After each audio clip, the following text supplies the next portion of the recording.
Minasan konnichiwa. V tomhle videu se podíváme, jak říct japonsky dny v týdnu. V tabulce máme zápis znaky a pak přepis do latinky. K těm znakům se ještě dostaneme v tomhle videu. Pondělí je getsuyobi, úterý kayobi, středa suiyobi, čtvrtek mokuyobi, pátek kinyobi. Víkend se řekne šumatsu a sobota je doyobi, neděle je nichiyobi. Neděli si můžu pamatovat podle takové pomůcky, když si řeknu v neděli se nic nedělá, nič, nichiyobi. No a když se chci zeptat, jaký je den v týdnu, tak se zeptám nanyobi. Kyou wa nanyobi desu ka? Jaký je dneska den v týdnu? Mokuyobi desu. Je čtvrtek.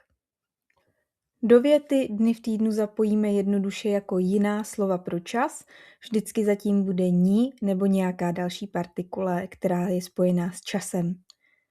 Getsuyobi ni Nihon ni ikimasu. V pondělí pojedu do Japonska. Doyobi ni benkyou shimasen.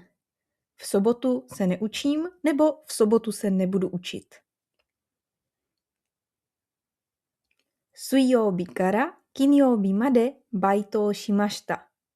Od středy do pátku jsem dělala brigádu. A teď pojďme na ty znaky. Všechny dny v týdnu končí na stejné dva znaky. A to je yobi. Yobi znamená den v týdnu, samo o sobě to není používané.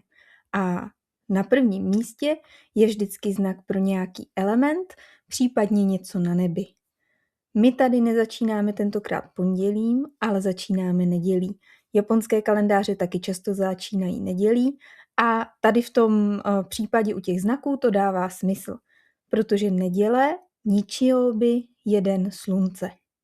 Ten znak nemá význam jenom slunce, ale znamená taky den, proto ho vidíme i v tom slovíčku yobi. Pondělí, getsuyobi, je znak pro měsíc. Úterý, kayobi, znak pro oheň, středa suiyobi, voda, čtvrtek mokuyobi, dřevo a ten znak taky znamená strom. Pátek kinyobi, kov, znak znamená taky zlato a přeneseně peníze. A sobota je doyobi, což znamená země ve smyslu půda.